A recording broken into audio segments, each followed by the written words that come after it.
അസ്സലാമു അലൈക്കും വറഹ്മത്തുള്ളാഹി വബറകാത്ത്. അൽഹംദുലില്ലാഹി റബ്ബിൽ ആലമീൻ വസുബ്ഹാനല്ലാഹിൽ അലീം വലാ ഹൗല വലാ ഖുവത ഇല്ലാ ബില്ലാഹിൽ അലിയിൽ അലീം. മഹാനായ ഇബ്നു മസ്ഊദ് റളിയല്ലാഹു തആല അൻഹു പറഞ്ഞു, മൻ കാന മുസ്തന്നൻ ഫൽയസ്തന്ന ബിമൻ ഖദ് മാത്. നിങ്ങൾ ആരെയെങ്കിലും ചര്യ പിന്തുടരാൻ ആഗ്രഹിക്കുന്നുവെങ്കിൽ മരണപ്പെട്ടുപോയവരുടെ മാതൃക നിങ്ങൾ പിൻപറ്റുക. എന്ന് പറഞ്ഞാൽ ജീവിച്ചിരിക്കുന്ന ഏതൊരാൾക്കും ഫിത്നയുണ്ട്. ഒരാളും ഫിത്നയിൽ നിന്ന് സുരക്ഷിതനല്ല. ഇന്ന് നമ്മൾ കാണുന്ന ഏറ്റവും വലിയൊരു പണ്ഡിതൻ, അദ്ദേഹം നാളെ ഫിത്നയിൽ വീഴാം. ഇന്ന് നമ്മൾ കാണുന്ന ഏറ്റവും വലിയ ഒരു പ്രബോധകൻ നാളെ ഒരു പക്ഷേ നേരെ തിരിച്ചു പറയാം. അത് ഇസ്ലാമിക ചരിത്രത്തിൽ തന്നെ ഉണ്ടായിട്ടുണ്ട്. റസൂലുള്ളാഹി സ്വല്ലല്ലാഹു അലൈഹി വസല്ലമയുടെ സദസ്സിലുണ്ടായിരുന്നവരിൽ മുസൈലിമത്തുൽ കദ്ദാബിൻ്റെ കൂടെ പോയവരുണ്ട്. ജീവിച്ചിരിക്കുന്ന ആരും ഫിത്നയെ തൊട്ട് സുരക്ഷിതനല്ല. ഏതു വലിയ സംഘടനാ നേതാവാകട്ടെ, എത്ര വലിയ പണ്ഡിതനാകട്ടെ, അവരാരും ഫിത്നയെ തൊട്ട് സുരക്ഷിതരല്ല എന്നതാണ് നമ്മൾ മനസ്സിലാക്കേണ്ടത്. പിന്നെ ആരെയാണ് നമ്മൾ പിൻപറ്റേണ്ടത്? ഉലായിക അസ്ഹാബ് മുഹമ്മദിൻ സല്ലല്ലാഹു അലൈഹി വസല്ലം. റസൂലുള്ളാഹി സല്ലല്ലാഹു അലൈഹി വസല്ലമയുടെ സ്വഹാബാക്കളാണ് നമ്മുടെ മുന്നിലുള്ള മാതൃക. കാനു ഖൈറ ഹാദിഹിൽ ഉമ്മ.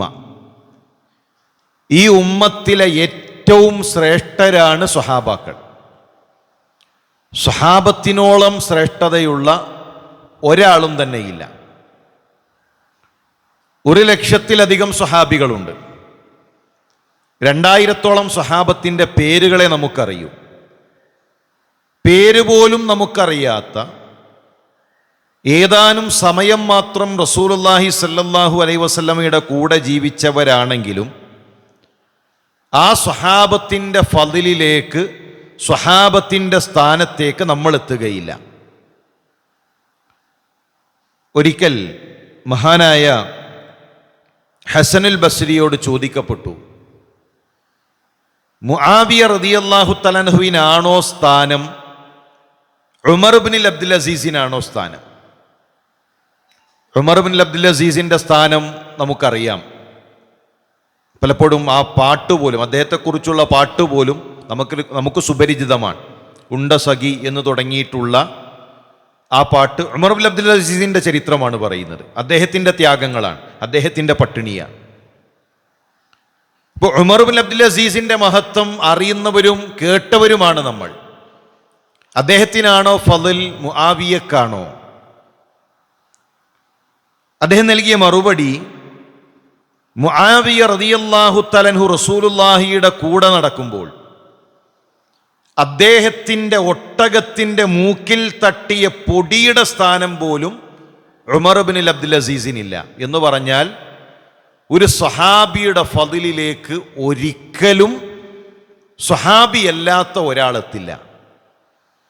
സ്വഹാബിയുടെ ദറജയിലേക്ക് സ്വഹാബിയല്ലാത്ത ഒരാൾ എത്ര അമല് ചെയ്താലും സ്വഹാബിയുടെ ഫളിലിലേക്ക് അവർക്ക് എത്താൻ കഴിയില്ല. റസൂലുള്ളാഹി സ്വല്ലല്ലാഹു അലൈഹി വസല്ലം തന്നെ പറഞ്ഞു, സ്വഹാബത്ത് ഒരു മുദ്ദ് കൊടുത്തു. എന്താണ് മുദ്ദ്? നമുക്കറിയാം. 2 കൈകൊണ്ട് ഇങ്ങനെ കോരിയെടുത്താൽ ആ കിട്ടുന്നതാണ് ഒരു മുദ്ദ്. 4 കോരലാണ് ഒരു സാ.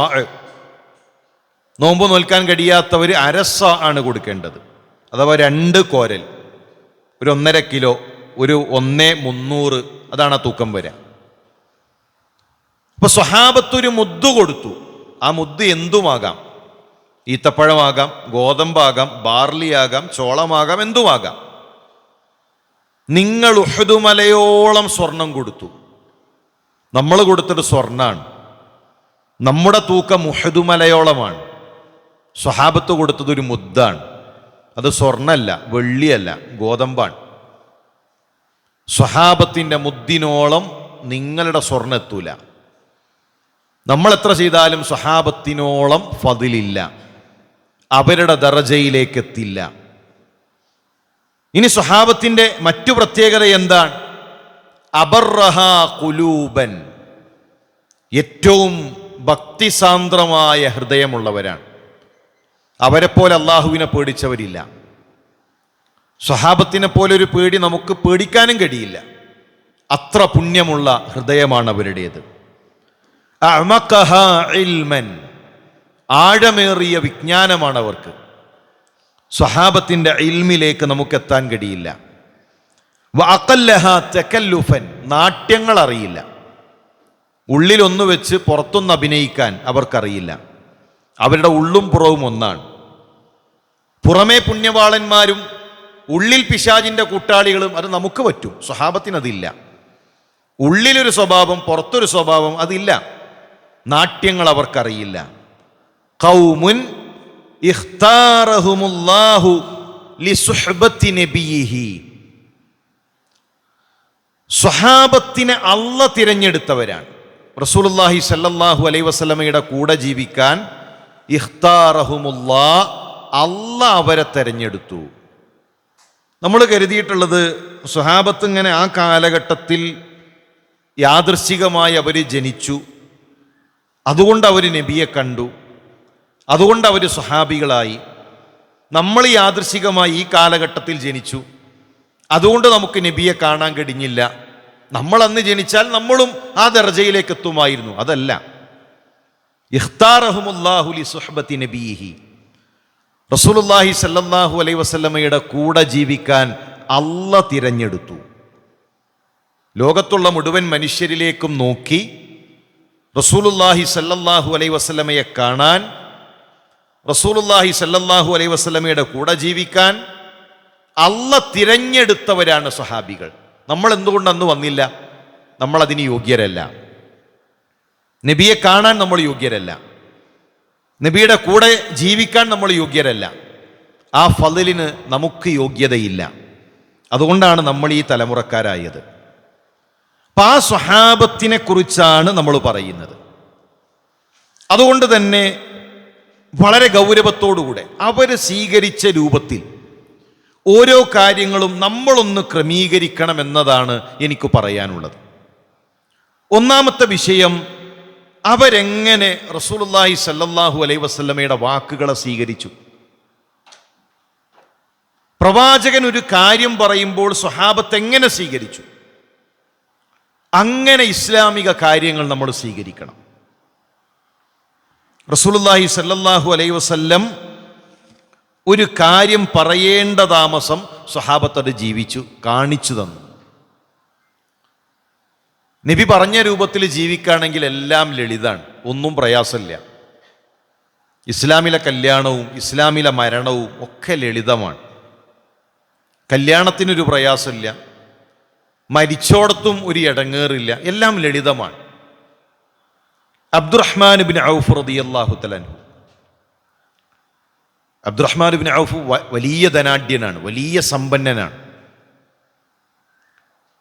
റസൂലുള്ളാഹി സ്വല്ലല്ലാഹു അലൈഹി വസല്ലം വഫാത്തായതിനു ശേഷം ആയിഷ റളിയല്ലാഹു തആല അൻഹയുടെ ചെലവ് ഏറ്റെടുത്തത്, പ്രവാചകന്റെ ഭാര്യമാരുടെ ചെലവ് ഏറ്റെടുത്തത് അബ്ദുറഹ്മാൻ ഇബ്നു ഔഫാണ്.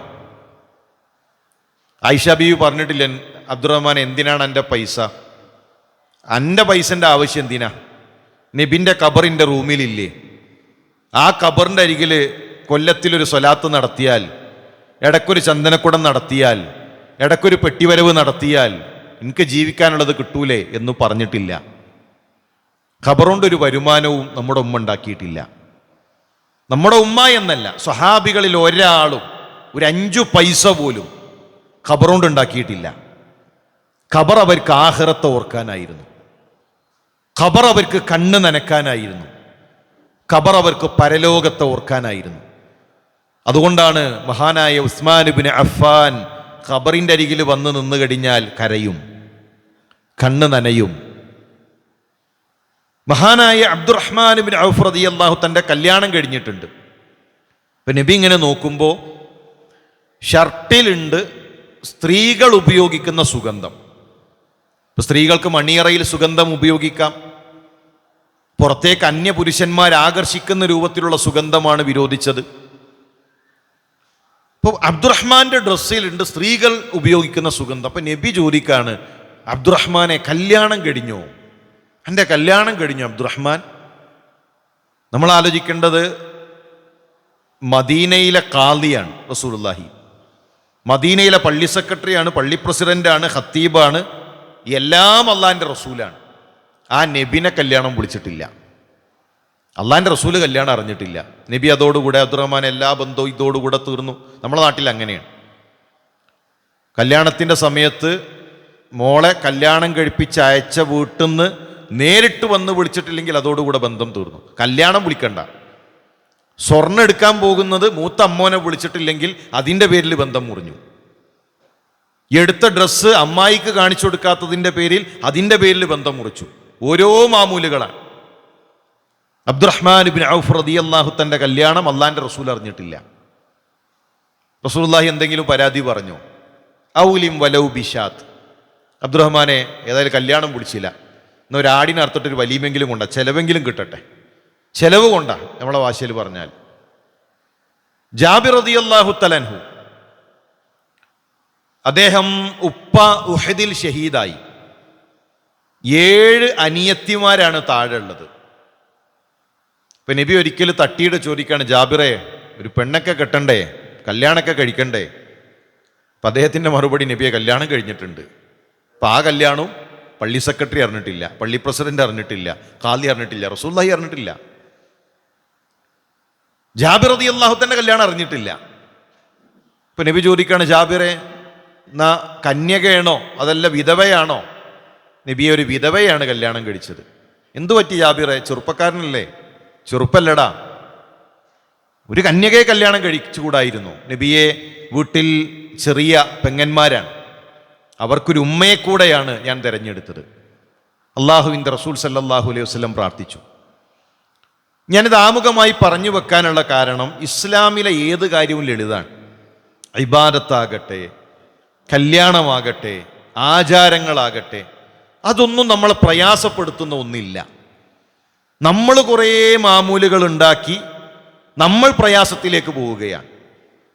ഇനി സ്വഹാബത്ത് എങ്ങനെയാണ് പ്രമാണങ്ങളെ സ്വീകരിച്ചത്? റസൂലുള്ളാഹി സ്വല്ലല്ലാഹു അലൈഹി വസല്ലം തങ്ങൾ പറഞ്ഞ കാര്യത്തെ സ്വഹാബത്ത് എങ്ങനെ സ്വീകരിച്ചു? അള്ളാഹുവിൻ്റെ റസൂൽ സ്വല്ലല്ലാഹു അലൈഹി വസല്ലം ഖുതുബ നടത്തുന്നു. ചില സംഭവങ്ങൾ ഇങ്ങനെ ഞാൻ പറഞ്ഞു പോകും.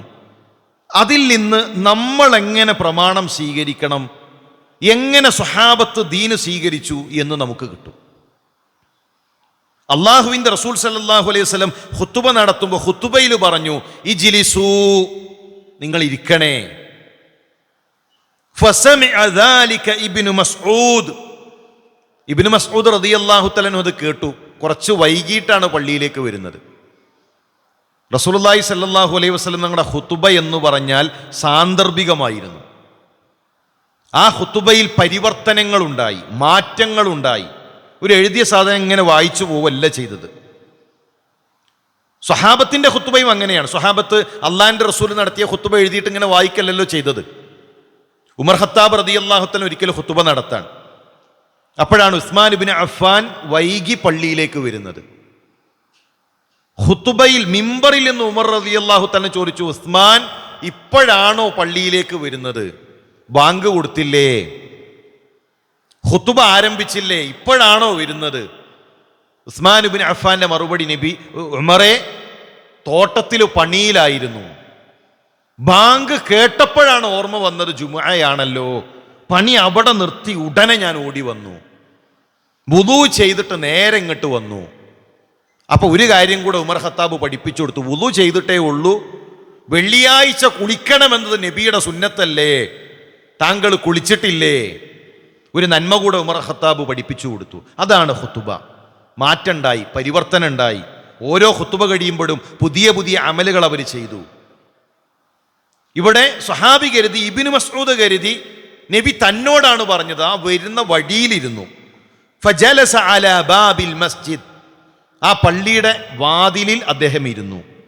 ഫറആഹു റസൂലുള്ളാഹി സ്വല്ലല്ലാഹു അലൈഹി വസല്ലം, നബി അത് കണ്ടു.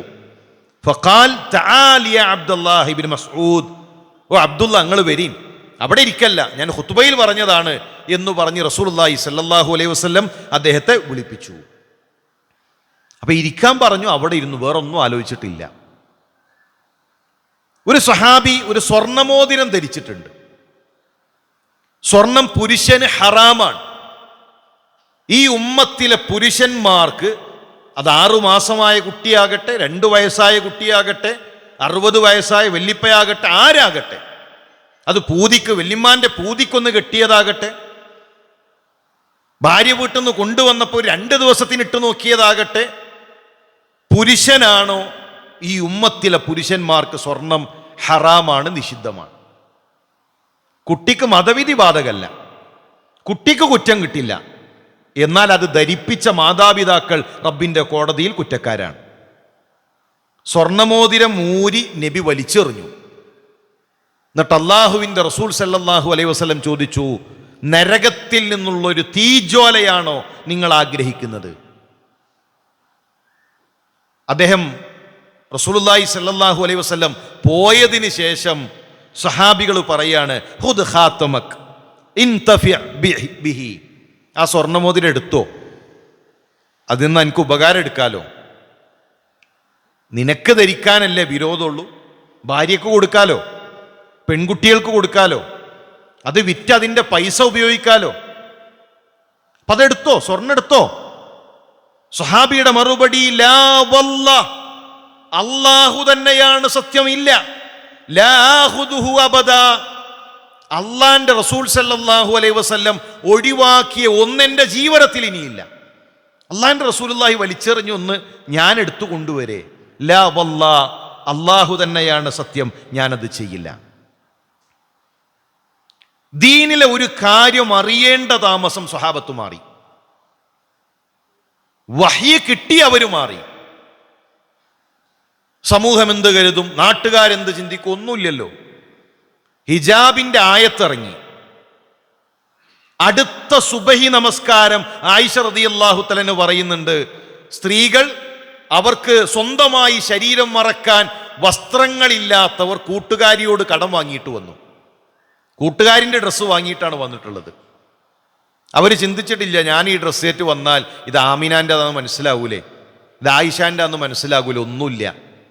അതിനപ്പുറത്ത് ഇസ്ലാമിൽ ഒരു നിയമം വന്നു, ഞാൻ എൻ്റെ ശരീരം മറക്കണം. മറക്കാൻ തുണിയില്ലാത്തവർ ഇലകൾ കൊണ്ട് അവരുടെ ശരീരം മറച്ചു. ഹദീസിൽ കാണാം, ഇലകൾ കൊണ്ട് ശരീരം മറച്ചവർ വന്നു നിന്നു. സ്വഹാബത്ത് എന്ന് പറഞ്ഞാൽ വലിയ അതിസമ്പന്നരൊന്നുമല്ല, കൊടും പട്ടിണിയിൽ കഴിഞ്ഞവരാണ് സ്വഹാബത്തിൽ പലരും. നമ്മൾ നോമ്പിന് സഹിക്കുന്നത് പട്ടിണിയല്ല, വിശപ്പാണ്. വിശപ്പും പട്ടിണിയും വ്യത്യാസമുണ്ട്. വിശപ്പ് എന്ന് പറഞ്ഞാൽ നമുക്കറിയാം, മഗ്‌രിബിന് നോമ്പ് തുറന്നാൽ കിട്ടും, 3-4 നേരം ഭക്ഷണമുണ്ട്, കുറച്ച് നേരം ഒന്ന് സഹിക്കണം, അത് വിശപ്പാണ്.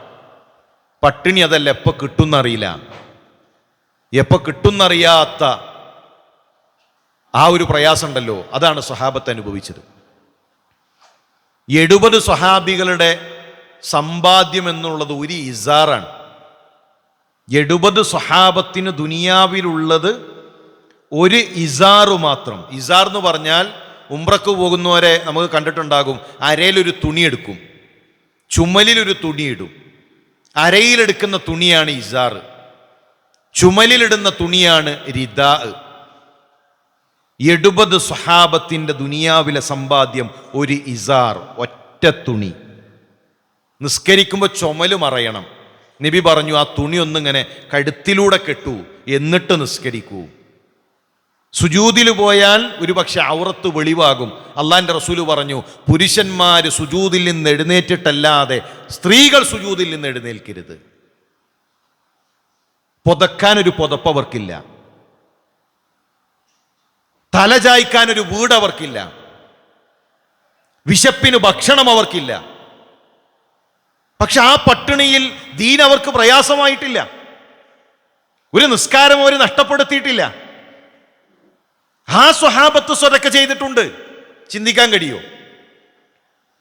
നമ്മൾ പലപ്പോഴും ശൈത്താൻ ഒരു നല്ലൊരു പ്രസംഗം കേട്ടാൽ നമ്മൾക്ക് തന്നെ തോന്നും സ്വതക്ക ചെയ്യണം. അപ്പോൾ ശൈത്താൻ പറയും അടുത്ത മാസം കൊടുത്തു, അപ്പോൾ കുറച്ചുകൂടെ കൊടുക്കാൻ കഴിയും.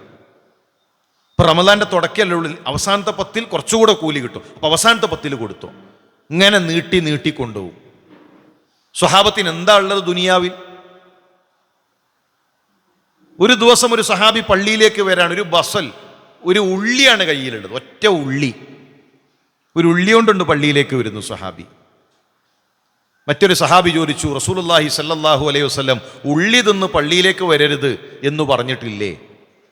ഉള്ളിക്കൊരു സ്മെല്ലുണ്ടാകും, ദുർഗന്ധം. ഇപ്പോൾ ദുർഗന്ധം കൊണ്ട് പള്ളിയിൽ വന്ന് നിൽക്കരുത്, കൂടെ ഉള്ളവർക്ക് പ്രയാസാകും. അള്ളാഹുവിൻ്റെ റസൂൽ സല്ലല്ലാഹു അലൈഹി വസല്ലം അത് പറഞ്ഞിട്ടില്ലേ? പിന്നെ എന്താ അന്നൊരു ഉള്ളിയേറ്റൊരു വരവ്? അദ്ദേഹത്തിൻ്റെ മറുപടി, ഓരോ വക്തിലും ഞാനൊരു സ്വതക്ക ചെയ്യും. എൻ്റെ വീട്ടിൽ ഉള്ളിയല്ലാതെ വേറൊന്നുമില്ല. ഇന്നെനിക്ക് സ്വതക്ക കൊടുക്കാൻ എൻ്റെ വീട്ടിൽ ഉള്ളിയല്ലാതെ ആകെ വീട്ടിലുള്ളൊരു സമ്പാദ്യം ഒരു ഉള്ളിയാണ്. അത് കൊടുക്കാനാണ് അതെടുത്തു വന്നിട്ടുള്ളത്. അതേ ഉള്ളൂ, വേറെ എന്തുണ്ടാകും എന്ന് ചിന്തിച്ചിട്ടില്ല അവർ. അതായിരുന്നു അവരുടെ ജീവിതം. കിട്ടുന്നതിൽ നിന്ന് അവർ പകുത്തു നൽകി, കുറേ ഉണ്ടായിട്ടല്ല കൊടുത്തത്. ഞാൻ പറയുന്നത് റമദാനിൽ ഓരോ ദിവസത്തിലും ഒരു ചെറിയ സ്വതക്ക നമുക്ക് വേണം. ഏത് ദിവസത്തിലാണ് റബ്ബ് സ്വീകരിക്കാമെന്ന് നമുക്കറിയില്ല. 1000 ഉണ്ടോ, അവസാനത്തെ 10 ഓരോ ദിവസവും 100 കൊടുത്തോളി. ഒറ്റയായ രാവ് മാത്രമല്ല, ഓരോ ദിവസത്തിലും നമ്മൾ കൊടുക്കണം. എന്നാണ് ലൈലത്തുൽ ഖദർ നമുക്ക് കിട്ടുക അറിയില്ല. അബൂ ഹുറൈറ റളിയല്ലാഹു തആല അൻഹു അസ്ഹാബ് സുഫയിൽ പെട്ട ആളാണ്. മദീന പള്ളിയിൽ ഒരു ഓരത്തിങ്ങനെ കഴിയും. ആരെങ്കിലും വല്ലതും കൊടുത്താൽ അത് കഴിക്കും. ആ പട്ടിണി കിടന്ന സ്വഹാബിയാണ് ഏറ്റവും അധികം ഹദീസ് റിപ്പോർട്ട് ചെയ്തത്. ഒരിക്കൽ അള്ളാഹുവിൻ്റെ റസൂൽ സല്ലല്ലാഹു അലൈഹി വസല്ലം 2 ഈത്തപ്പഴം കൊടുത്തു കയ്യിൽ. 2 ഈത്തപ്പഴം റസൂലുള്ളാഹി കൊടുത്തു എല്ലാവർക്കും. അബൂ ഹുറൈറ 1 കഴിച്ചു, 1 കയ്യിൽ ഇങ്ങനെ പിടിച്ചു. നബി ഇത് കണ്ടു. നബി ചോദിച്ചു, അബൂ ഹുറൈറ എന്തേ ഒരു ഈത്തപ്പഴം മാറ്റി വെച്ചത്? നബിയെ, ഉമ്മാക്കാണ്. അള്ളാഹുവിൻ്റെ റസൂലെ, എൻ്റെ ഉമ്മാക്കാണ്. അതാണ് ഇസ്ലാം, അതാണ് മാതാപിതാക്കൾക്ക് ഇസ്ലാം നൽകുന്ന സ്ഥാനം. 2 ഈത്തപ്പഴം ഒരു മനുഷ്യൻ തിന്നാൽ എവിടെ എത്താനാണ്? ഒരു ദിവസം കിട്ടിയ ഭക്ഷണം അതേ ഉള്ളൂ. അതിലൊന്ന് കടിച്ചിട്ട് ഒന്നെൻ്റെ ഉമ്മച്ചിക്ക് എന്ന് പറഞ്ഞ് മാറ്റിവെക്കുന്ന ആ ഒരു സംസ്കാരം ഉണ്ടല്ലോ, അതിലാണ് ബറക്കത്ത്, അതിലാണ് എല്ലാ ഹൈറും ഉള്ളത്. അതെവിടെ നമുക്ക് പരാജയപ്പെടുന്നുവോ അവിടെ നമ്മുടെ ജീവിതത്തിലെ എല്ലാ ഹൈറും നഷ്ടപ്പെടും. ഞാൻ പറഞ്ഞു വരുന്നത് സ്വഹാബത്ത് സ്വീകരിച്ച രൂപമാണ്. മഹാനായ ഉമർ റളിയല്ലാഹു തആല അൻഹു ഷാമിലേക്ക് യാത്ര പോവുകയാണ്. അംവാസിൽ കൂട്ടമരണങ്ങൾ ഉണ്ടാകുമെന്നുള്ളത് ലോകാവസാനത്തിൻ്റെ അടയാളമാണ്. നമ്മൾ പല കാര്യങ്ങളും കരുതിയിട്ട് അതൊക്കെ ഇനി ഇൻഷാ അല്ലാഹ് സംഭവിക്കും. അതൊക്കെ ഉമർ ഖത്താബിൻ്റെ കാലഘട്ടത്തിൽ സംഭവിച്ചു കഴിഞ്ഞു. ചന്ദ്രൻ പിളരും, നമ്മളിങ്ങനെ വിചാരിച്ചിരിക്കണം, ചന്ദ്രൻ പിളരും, ലോകാവസാനത്തിൻ്റെ അടയാളം ഇനി സംഭവിക്കും. റസൂലുള്ളാഹി സ്വല്ലല്ലാഹു അലൈഹി വസല്ലം തങ്ങൾ സ്വഹാബത്തിനെ വിളിച്ച് കാണിച്ചു കൊടുത്തു. ഹിറയുടെ, ഇത് എവിടെ? മക്കയിൽ, മദീനയിൽ പോലും അല്ല, മക്കയിൽ ഹിറയുടെ 2 ഭാഗത്തുമായി ചന്ദ്രൻ ഇങ്ങനെ മാറി നിൽക്കുന്നു. സ്വഹാബത്തിനെ ചൂണ്ടി റസൂലുള്ളാഹി പറഞ്ഞു, ഇഷ്ഹദൂ, നിങ്ങൾ സാക്ഷ്യം വഹിക്കണേ, നിങ്ങൾ സാക്ഷികളാകൂ. ഇതാ ലോകാവസാനത്തിൻ്റെ അടയാളത്തിന് സാക്ഷികളാകൂ സ്വഹാബ. ഞാൻ പറഞ്ഞു വരുന്നത്, ഷാമിലേക്ക് ഉമർ റളിയല്ലാഹു തആല അൻഹു പോകുന്നു. അപ്പോഴാണ് അവിടെ പ്ലാഗ് രോഗം ബാധിച്ചിട്ടുണ്ട്. പ്ലാഗ് ബാധിച്ച് സ്വഹാബത്തിൽ പലരും മരണപ്പെട്ടുകൊണ്ടേയിരിക്കുന്നു. നമ്മുടെ നാട്ടിൽ സ്വഹാബത്തിൻ്റെ പേര് വിളിച്ചിട്ടാണ് മാറാവ്യാധികളിൽ നിന്ന് രക്ഷപ്പെടുത്താൻ പ്രാർത്ഥിക്കുന്നത്. ബദറുമാലവാടി ബദരീങ്ങളെ വിളിച്ചുകൊണ്ട് വലായിൽ നിന്ന്, മുസീബത്തുകളിൽ നിന്ന് ബദരീങ്ങളാൽ തുണ റബ്ബന എന്ന് വിളിച്ച് പ്രാർത്ഥിക്കാൻ. ആ ബദരീങ്ങളിൽപ്പെട്ട ബിലാൽ റളിയല്ലാഹു തആല അൻഹു പ്ലാഗ് ബാധിച്ചാണ് മരണപ്പെടുന്നത്. ആ ബദരീങ്ങളിൽപ്പെട്ട മുആദ് ഇബ്നു ജബൽ പ്ലാഗ് ബാധിച്ചുകൊണ്ടാണ് മരണപ്പെടുന്നത്. എത്രയോ ബദരീങ്ങൾ മരണപ്പെട്ടു. ഉമർ ഖത്താബ് റളിയല്ലാഹു തആല അവിടേക്ക് പോകാൻ മനസ്സിങ്ങനെ വെമ്പി നിൽക്കുകയാണ്. തൻ്റെ പ്രിയപ്പെട്ട സ്വഹാബത്താണ് മരണപ്പെട്ടു വീഴുന്നത്. ഓരോ ദിവസത്തിലും മരണവാർത്തകൾ ഇങ്ങനെ വന്നുകൊണ്ടേയിരിക്കുകയാണ്. ഉമർ ഖത്താബ് റളിയല്ലാഹു തആല പോകാൻ നേരത്ത് അബ്ദുറഹ്മാൻ ഇബ്നു ഔഫ് കൈപിടിച്ചു. ഉമർ ഖാല റസൂലുള്ളാഹി സ്വല്ലല്ലാഹു അലൈഹി വസല്ലം, അള്ളാഹുവിൻ്റെ റസൂല് പറഞ്ഞിട്ടുണ്ട്, ഉമർ, ഒരു നാട്ടിൽ പ്ലാഗ് ബാധിച്ചിട്ടുണ്ടെങ്കിൽ അതില്ലാത്ത നാട്ടിൽ നിന്ന് അങ്ങോട്ട് പോകരുത്. ഒരു നാട്ടിൽ ഒരു പകർച്ചവ്യാധി ഉണ്ടോ, ഇവിടെ നിന്ന് അങ്ങോട്ട് പോകരുത്, അവിടെ നിന്ന് ഈ നാട്ടിലേക്കും വരരുത്, അവരാ നാട്ടിൽ നിൽക്കണം. ഇത് പറഞ്ഞത് റസൂലുള്ളാഹിയാണ്. ഉമർ ഖത്താബ് റളിയല്ലാഹു തന്നെ അവിടെ നിന്നു. ആ യാത്ര അവിടെ അവസാനിപ്പിച്ചു. ഇതാണ് നമ്മുടെ നിലപാട്. ഏതൊരു വിഷയത്തിലും സ്വഹാബത്ത് സ്വീകരിച്ചതുപോലെ പ്രമാണങ്ങളിൽ ഒരു കാര്യം കണ്ടോ, അത് നമ്മൾ അവിടെ നിൽക്കാൻ, സ്വഹാബത്ത് നിന്നേടത്ത് നിൽക്കാൻ നമുക്ക് സാധിക്കേണ്ടതുണ്ട്. അവർക്കൊരു കാര്യം ഒഴിവാക്കാൻ തടസ്സമായിട്ടില്ല. ഉഖ്ബ റളിയല്ലാഹു തആല അൻഹു കല്യാണം കഴിഞ്ഞു. ഫഅതതുഹു ഇംറഅ, ഒരു പെണ്ണ് അദ്ദേഹത്തിന്റെ അരികിലേക്ക് വന്നു. ഫഖാലത്ത്, എന്നിട്ട് ആ പെണ്ണ് പറഞ്ഞു, ഖദ് അർലഅതു ഉഖ്ബ വല്ലതി തസവ്വജ. ഉഖ്ബ, നിനക്കും കല്യാണം കഴിച്ച ആ പെണ്ണിനും ഞാൻ പാല് തന്നിട്ടുണ്ട്. നിങ്ങൾ രണ്ടുപേരും മുലകുടി ബന്ധത്തിലുള്ള സഹോദരീ സഹോദരന്മാരാണ്. റസൂലുള്ളാഹിയുടെ അരികിലേക്കാണ് വരുന്നത്. എന്തിനാ വരുന്നത് നബിയെ? എന്ത് ചെയ്യണം? മുലകുടി ബന്ധമുണ്ടോ? വിവാഹം നിഷിദ്ധാണ്. ഇന്നലെ വരെ കൂടെ കഴിഞ്ഞ ഭാര്യയുമായി ഞാൻ പിരിയണോ എന്ന് ചോദിക്കാനാണ് വരുന്നത്. റസൂലുള്ളാഹി സ്വല്ലല്ലാഹു അലൈഹി വസല്ലമയുടെ മറുപടി, വഖദ് ഖീൽ, ആ വിഷയം പറയപ്പെട്ട് കഴിഞ്ഞു. മുലകുടി ബന്ധമുണ്ടോ? വേർപിരിഞ്ഞേ തീരൂ. ഒന്നിച്ച് ജീവിക്കാൻ കഴിയില്ല, ബന്ധം വേർപ്പെടുത്തണം.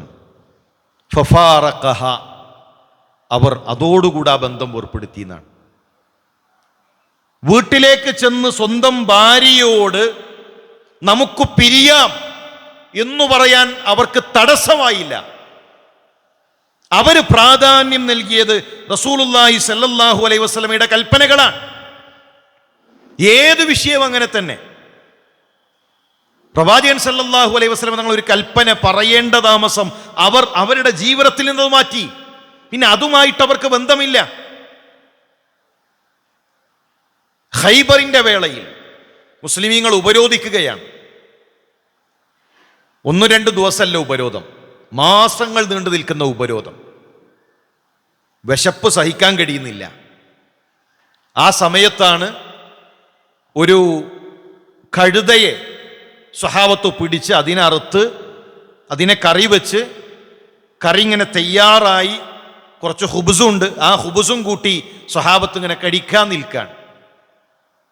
റസൂലുള്ളാഹി സ്വല്ലല്ലാഹു അലൈഹി വസല്ലം അറിയിച്ചു, ലുഹൂമി ഹുമുരിൽ ലഹ്ലിയ, കഴുതയുടെ മാംസം കഴിക്കുക എന്നുള്ളത് നഹാ റസൂലുള്ളാഹ്, അള്ളാഹുവിന്റെ റസൂൽ വിരോധിച്ചിട്ടുണ്ട്.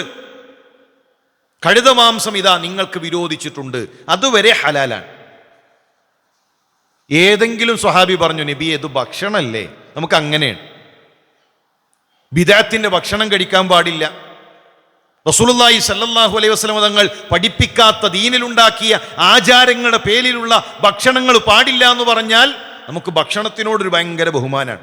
അത് ഭക്ഷണമല്ലേ, ഭക്ഷണത്തിൽ അങ്ങനെ ഉണ്ടോ? ഭക്ഷണം ഒഴിവാക്കേണ്ടതുണ്ടോ? ഇതെന്ത് ദീനാണ്? ഏതെങ്കിലും സ്വഹാബി ചോദിച്ചു, നബി ഇതെന്ത് ദീനാണ്? ഭക്ഷണം ഉണ്ടാക്കിയ ഭക്ഷണം കൊണ്ടുപോയി കൊട്ടാൻ? വിശന്നിരിക്കാണ് ഇവിടെ. മാസങ്ങളോളമായി നല്ലൊരു ഭക്ഷണം അവർ കഴിച്ചിട്ടില്ല. റസൂലുള്ളാഹി സ്വല്ലല്ലാഹു അലൈഹി വസല്ലം തങ്ങളുടെ കൽപ്പന വരേണ്ട താമസം അവരത് ഒഴിവാക്കി.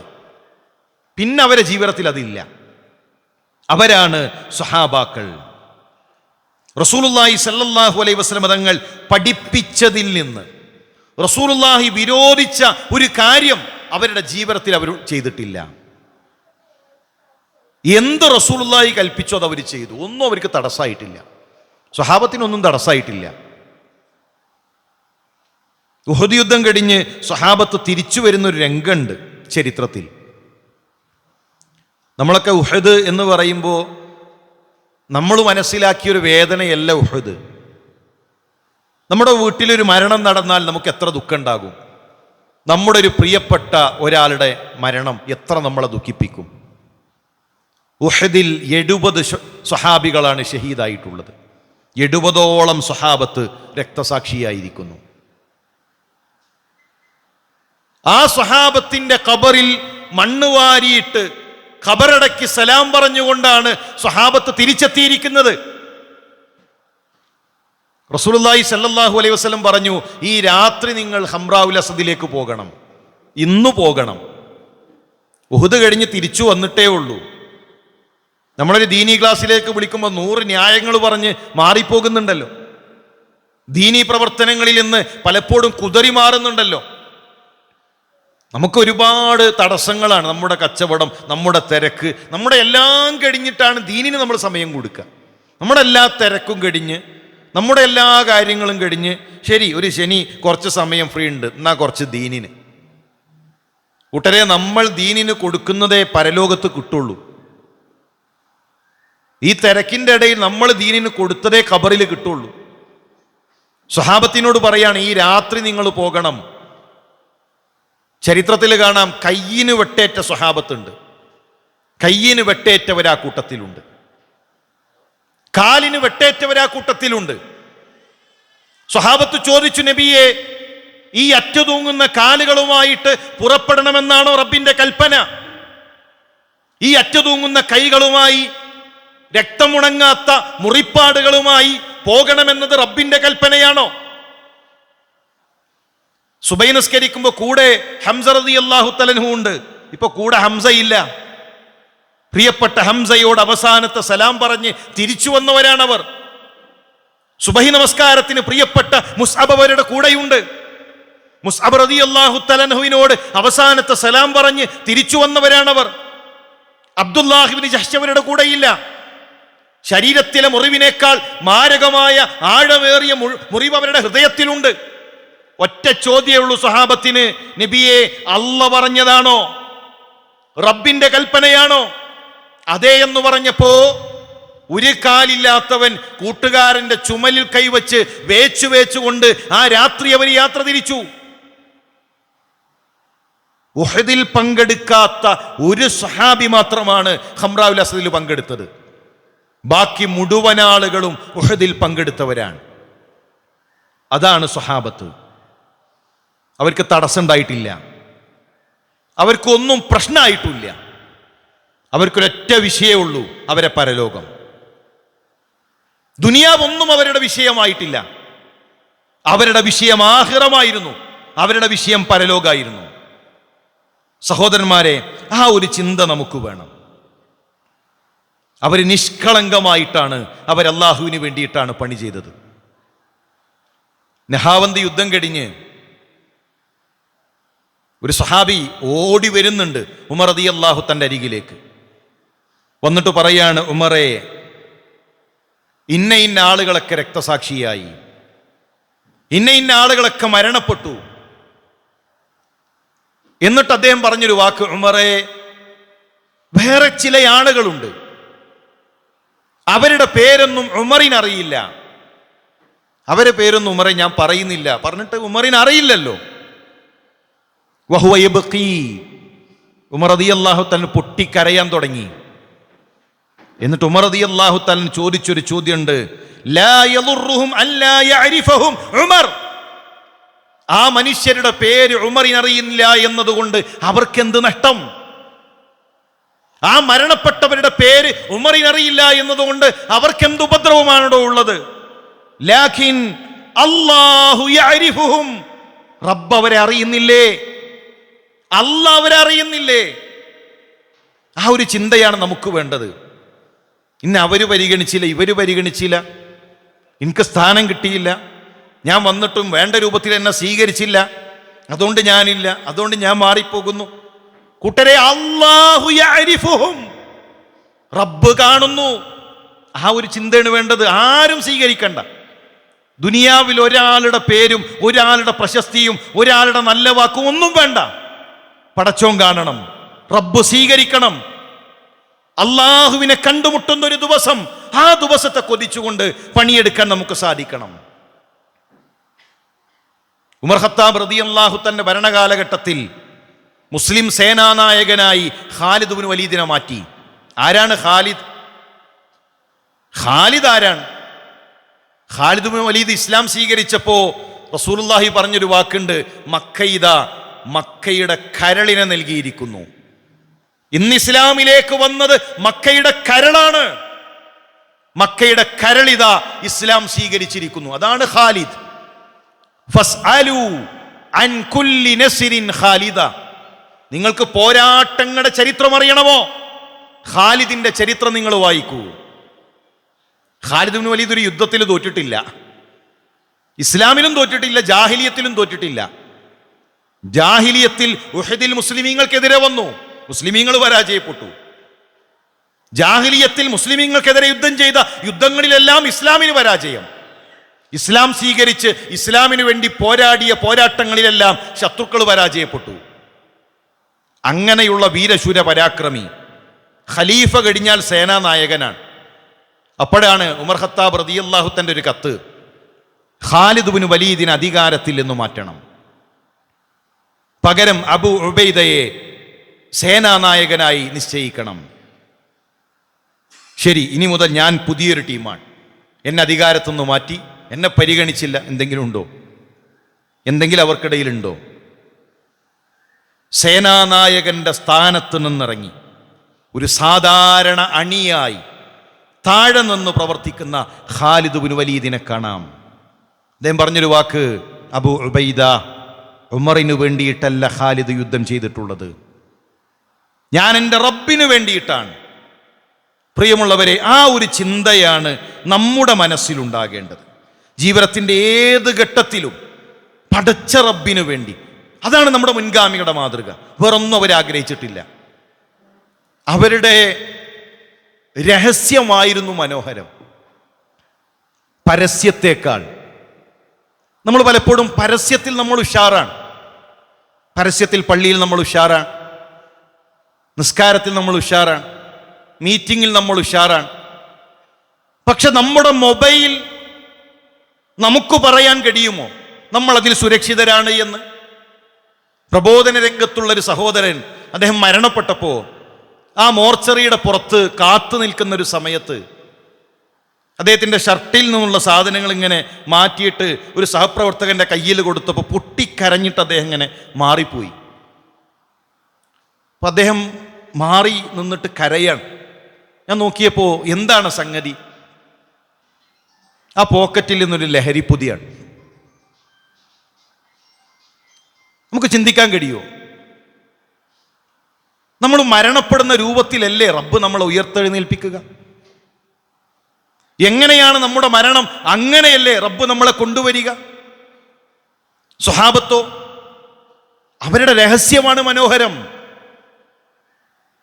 അലി സൈനുൽ ആബിദീൻ ജീവിച്ചിരിക്കുമ്പോൾ ആളുകൾ പറഞ്ഞു, വല്ലാത്ത പിശുക്കനാണ് കേട്ടോ. എന്തു പിശുക്കനാണ് അലി. മരിച്ചു കഴിഞ്ഞ് മയ്യത്ത് കുളിപ്പിക്കുമ്പോൾ ഷോൾഡറിൽ നല്ല തഴമ്പ്. അവർ കരുതി, എന്താണ് ഷോൾഡറിൽ ഇത്ര ഒരു തഴമ്പ്? മരിച്ച് 2-3 ദിവസം കഴിഞ്ഞപ്പോൾ മദീനയിലെ പല വീട്ടിലും പട്ടിണി തുടങ്ങി. അപ്പോഴാണ് അറിയുന്നത്, ഇന്നലെ വരെ രാത്രി ചുമലിൽ ഭക്ഷണപ്പൊതികളുമായി ആരോ ഒരു മനുഷ്യൻ രാത്രി കൊണ്ടുവച്ചു പോകും, അത് മരണപ്പെട്ട അലി സൈനുൽ ആബിദീനാണെന്ന് മരിച്ചപ്പോഴാണ് അറിഞ്ഞത്. ഉമർ ഖത്താബ് റളിയല്ലാഹു തആല ഒരു പെണ്ണിന്റെ പ്രസവമെടുക്കാൻ നടന്നു പോകുന്ന രംഗം ചരിത്രത്തിലുണ്ട്. നടന്നു പോകുമ്പോഴാണ് ഒരു പെണ്ണിന്റെ കരച്ചിൽ കേൾക്കുന്നത്. ചോദിച്ചു, ആരാണ്? യാത്രക്കാരാണ്. പ്രസവവേദന സഹിക്കാൻ കഴിയാതെ പെണ്ണ് കരയാണ്. നേരെ ഭാര്യയുടെ അരികിലേക്കാണ് ചെല്ലുന്നത്. ഉമ്മു കുൽസൂം, അങ്ങകലെ മദീനയിൽ ഒരു പെണ്ണത പ്രസവവേദന സഹിക്കാൻ കഴിയാതെ പ്രയാസപ്പെടുന്നു, കഴിയുമോ ഒന്ന് സഹായിക്കാൻ? രാജ്യം ഭരിക്കുന്ന ഭരണാധികാരിയും രാജ്ഞിയും കൂടെ കൈപിടിച്ചിങ്ങനെ ഒരു രാത്രി നടന്നു പോവാൻ. അവിടെ ചെന്നു. വന്നത് ഭരണാധികാരിയാണെന്ന് പറഞ്ഞില്ല. ചില ചരിത്ര ഗ്രന്ഥങ്ങളിൽ കാണാം, ആ ചെറുപ്പക്കാരൻ പറഞ്ഞു എന്നാണ്, രാജ്യം ഭരിക്കുന്ന ഖലീഫയേക്കാൾ നിങ്ങളാണ് ഉത്തമൻ, രാജ്യം ഭരിക്കുന്ന ഉമറിനേക്കാൾ മനുഷ്യ നിങ്ങളാണ് ഉത്തമൻ. ആ ഉമർ ഞാനാണെന്ന് പറഞ്ഞിട്ടില്ല, ആ ഉമർ തന്നെയാണ് ഈ നിൽക്കുന്നത് എന്ന് പറഞ്ഞിട്ടില്ല. പ്രസവിച്ചു കഴിഞ്ഞപ്പോൾ ഉമ്മു കുൽസൂം വിളിച്ചു പറഞ്ഞു, അമീറുൽ മുഅ്മിനീൻ, ചങ്ങാതിയോട് പറയുക, ഒരാൺകുട്ടി പിറന്നിരിക്കുന്നു. അപ്പോഴാണ് അറിയുന്നത് വന്നിരിക്കുന്നത് ഖലീഫയാണ്, അമീറുൽ മുഅ്മിനീനാണ് എന്ന്. എത്ര മനോഹരമായിരുന്നു അവരുടെ രഹസ്യങ്ങൾ. അങ്ങനെ നമ്മുടെ രഹസ്യം നന്നാക്കാൻ നമുക്ക് സാധിക്കണം. നമ്മുടെ മുൻഗാമികളെപ്പോലെ സലഫുകൾ പറയുന്നൊരു വാക്കുണ്ട്, കുല്ലുനാ ഖദ് ഐഖനൽ മൗത്ത്. കുല്ലുനാ ഖദ് ഐഖനൽ മൗത്ത്. മരിക്കുന്നുറപ്പാണ്, എല്ലാവർക്കും മരിക്കുന്നുറപ്പാണ്. വമാ നറാ ലഹാ മുസ്തഇദ്ദൻ. ആ മരണത്തിന് ഒരുങ്ങുന്ന ഒരു മനുഷ്യനെയും കാണാനില്ല. മരിക്കുന്നുറപ്പാണ്, പക്ഷെ മരണത്തിനുള്ള ഒരു ഒരുക്കമില്ല. ഞാൻ എപ്പോഴും ആലോചിക്കുന്നൊരു വിഷയമുണ്ട്. തിരൂർ റെയിൽവേ സ്റ്റേഷനിൽ നിൽക്കുന്ന ഒരു സമയത്ത് തൃശ്ശൂരിലേക്ക് ട്രെയിൻ ഇങ്ങനെ കാത്തു നിൽക്കുകയാണ്. അപ്പോൾ ഒന്നാമത്തെ പ്ലാറ്റ്ഫോമിൽ ഒരു ട്രെയിൻ വന്ന് നിന്നു. അത് പതുക്കെ അങ്ങനെ നീങ്ങിത്തുടങ്ങി. ഒരു 6:30 സുബഹി സമയമാണ്. നീങ്ങിത്തുടങ്ങിയപ്പോൾ ഒരു ചെറുപ്പക്കാരൻ പെട്ടെന്ന് അതിൽ നിന്ന് ഇറങ്ങാൻ ശ്രമിക്കുമ്പോൾ അയാൾ അതിൽ വീണു, ട്രാക്കിൽ വീണു. ട്രെയിൻ മുന്നോട്ട് പോയി. ആ മനുഷ്യൻ മരിച്ചു. ആ മനുഷ്യൻ്റെ മാംസകഷ്ണങ്ങൾ ഇങ്ങനെ പ്ലാറ്റ്ഫോമിൽ ചിതറിക്കിടക്കുന്നുണ്ട്. ഉടനെ ചില ഉദ്യോഗസ്ഥർ വന്ന് ഒരു പ്ലാസ്റ്റിക് തുണിയിൽ ആ മാംസങ്ങളൊക്കെ ചേർത്തു വെച്ച് 2 ഭാഗവും കെട്ടി പ്ലാറ്റ്ഫോമിൻ്റെ ഒരു മൂലയിലേക്ക് ഇങ്ങനെ മാറ്റിവെച്ചു. കുറച്ച് സ്ത്രീകൾ വന്ന് പ്ലാറ്റ്ഫോമൊക്കെ വെള്ളമൊഴിച്ച് അടിച്ച് ക്ലീൻ ചെയ്ത് ട്രാക്കും ഒക്കെ വൃത്തിയാക്കി. പ്ലാറ്റ്ഫോമിൽ ഒരു രക്തപ്പാടുകളില്ല, ഒരു മനുഷ്യൻ മരിച്ചു എന്ന് അങ്ങനത്തെ ഒന്നും ഇപ്പോൾ അവിടെയില്ല. ആളുകൾ വേഗത്തിൽ ഇങ്ങനെ നടക്കുന്നുണ്ട്. ചായക്കച്ചവടക്കാർ കച്ചവടം ചെയ്യുന്നുണ്ട്. ഒരു മരച്ചുവട്ടിൽ ഒരു പ്ലാസ്റ്റിക് കവറിൽ കുറച്ചു മാംസങ്ങൾ മാത്രമായിട്ട് ഒരു മനുഷ്യൻ്റെ ശരീരം അവിടെ ഇങ്ങനെ കിടക്കുന്നു. അയാളുടെ ബാഗ് തുറന്നപ്പോൾ അതിൽ കുറച്ച് മിഠായികളുണ്ട്, കുറച്ച് ടോയ്സ് ഉണ്ട്. അയാളുടെ ഡ്രസ്സൊന്ന് അയൺ ചെയ്ത് മടക്കി വെച്ചിട്ടുണ്ട്. ലൈസൻസിൽ അയാൾ നിലമ്പൂരുകാരനാണ്, 27 വയസ്സുണ്ട്.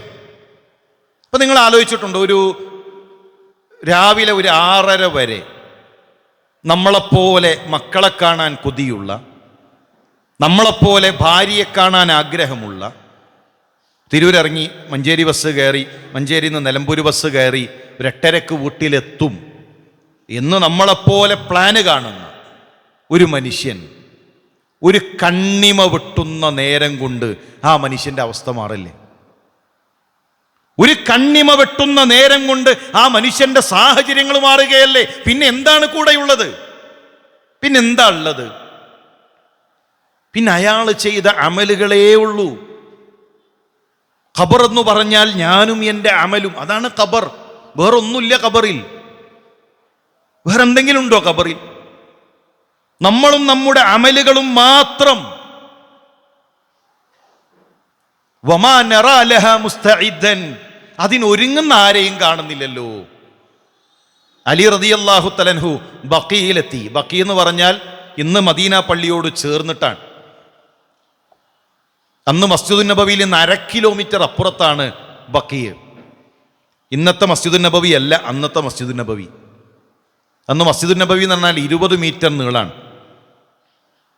ആദ്യത്തെ 3 സൊഫിലാണ് മേൽക്കൂര. ഈ തപ്പന ഓലമടഞ്ഞ് 3 സൊഫിനുണ്ട്. താഴെ മണലാണ്, ഉരുളൻ കല്ലുകൾ ചേർത്തു വെച്ച ഭിത്തിയാണ്. കുറച്ച് ഈത്തപ്പന തടികൾ അതിൻ്റെ മുകളിൽ വെച്ചിട്ടുണ്ട്. ഇതാണ് മസ്ജിദുൻ നബവി. ആ മസ്ജിദുൻ നബവി അവിടെ നിന്ന് ഒരു 1/2 കിലോമീറ്റർ അപ്പുറത്താണ് അന്ന് ബഖീ.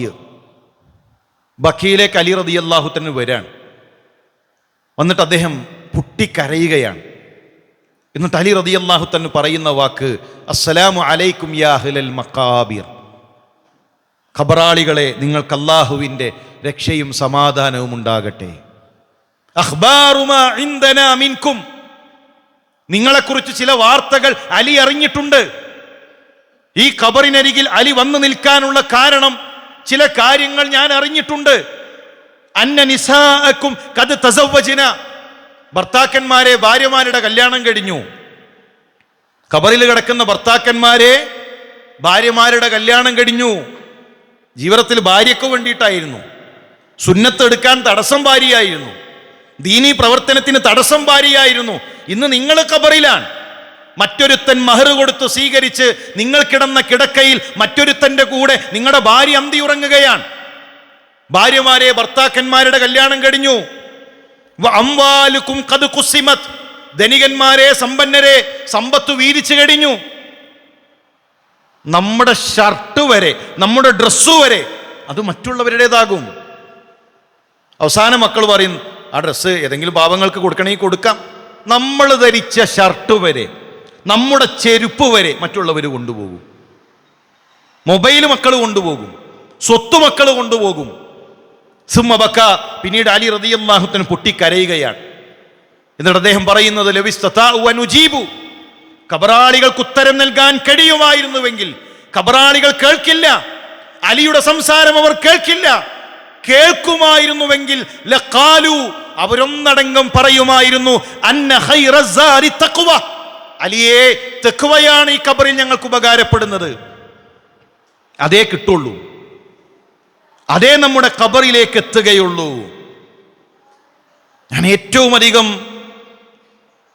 ഭയപ്പെടുത്തുന്ന ഒരു ഹദീസ് എന്താണെന്ന് അറിയുമോ?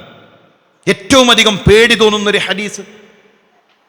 റസൂലുള്ളാഹി സ്വല്ലല്ലാഹു അലൈഹി വസല്ലം പറഞ്ഞു, ഖബറിലേക്ക് നമ്മളെ ഇറക്കി വെച്ച് കഴിഞ്ഞാൽ ഒരു രംഗമുണ്ടല്ലോ, അത് ഞാൻ ഇപ്പോഴും ആലോചിക്കാണ്.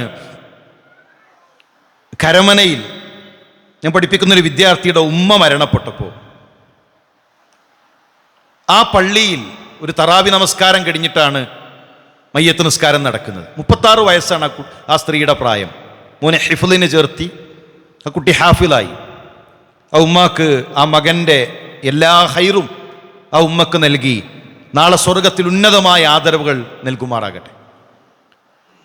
ആ മയ്യത്ത് പള്ളിയിൽ ഇങ്ങനെ കൊണ്ടുവച്ചപ്പോൾ നിസ്കാരം കഴിഞ്ഞു നിൽക്കുന്നൊരു സമയമാണ്. ഒരു മനുഷ്യനും ആ മയ്യത്തിൻ്റെ അരികിലില്ല. പള്ളിയുടെ ഒരു മൂലയിൽ ഒരു തുണിയിൽ പൊതിഞ്ഞ മയ്യത്ത് ഇങ്ങനെ നിൽക്കുന്നു. കുറേ ആൾക്കാർ കാവ കുടിക്കുന്നു, കുറേ ആൾക്കാർ സംസാരിച്ച് നിൽക്കുന്നു, കുറേ ആൾക്കാർ കഥ പറയുന്നു. സഹോദരന്മാരെ, നമ്മൾ മരിച്ചാൽ നഷ്ടം നമുക്ക് മാത്രമാണ്, ഒന്നുകൊണ്ടും കാര്യമില്ല. സമ്പത്തുണ്ടായിട്ട് എന്തെങ്കിലും കിട്ടും. മരിക്കുന്ന സമയത്ത് കുറച്ചൊരു മെച്ചപ്പെട്ട ആശുപത്രി കിട്ടും, 2 ദിവസം വെന്റിലേറ്ററിലിടും. എന്നിട്ട് അവസാനം ആ വെന്റിലേറ്റർ ഊരുന്ന സമയത്ത് നമുക്കൊരു പടച്ചിലുണ്ട്. ആ വെന്റിലേറ്റർ എടുക്കട്ടെ എന്ന് ചോദിക്കുമ്പോൾ ആ 2 ദിവസത്തിൽ എന്നാ ഇനി കുഴപ്പമില്ല എന്ന് മക്കൾ പറയുന്നു. മക്കളും കാരണം 2 ദിവസം നിന്ന് കുഴങ്ങി, 2 ദിവസം CL എടുത്തിട്ടുണ്ട്. ഇനി അവൻക്കും ഓഫീസിൽ പോകണം, ജോലിക്ക് പോകണം. അപ്പം ഇങ്ങനെ കണക്കൂട്ടി നോക്കണം, 2 ദിവസമായി, എന്നാ ഊരാം. ഇത് എടുക്കുമ്പോഴുള്ളൊരു പെടച്ചിലുണ്ടല്ലോ, എന്താണ് ഒരു ആശ്വാസം കിട്ടുക നമുക്ക്? ചില ആളുകൾ പറയും നല്ല മരണമാണ്, എല്ലാ മക്കളും അരികിലുണ്ടായിരുന്നു, മൂത്ത മോനുണ്ടായിരുന്നു, ചെറിയ മോനും ഗൾഫിൽ നിന്നെത്തി, മോള് വെള്ളം കൊടുത്തിട്ടൊക്കെയാണ് ബാപ്പ മരിച്ചത്. എന്ത് കാര്യം കൂട്ടരെ? ലോകത്തുള്ള മുഴുവൻ മനുഷ്യരും നമ്മൾ മരിക്കുന്ന സമയത്ത് നമ്മുടെ അരികിലുണ്ടായിട്ട് എന്തെങ്കിലും കിട്ടാനുണ്ടോ? ഒന്നും കിട്ടാനില്ല, ഒന്നും കിട്ടൂല. അമലുകളുണ്ടോ? അത് കിട്ടും.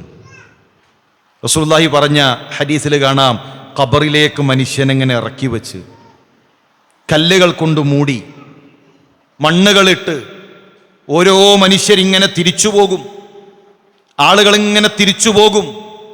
റസൂലുള്ളാഹി പറയുകയാണ്, ഇന്നഹു ലയസ്മഉ ഖർഅനി ആലിഹിം, ആ ഖബറിൽ കിടന്ന മനുഷ്യരുടെ ചെരുപ്പിന്റെ ശബ്ദം നമ്മൾ കേൾക്കും.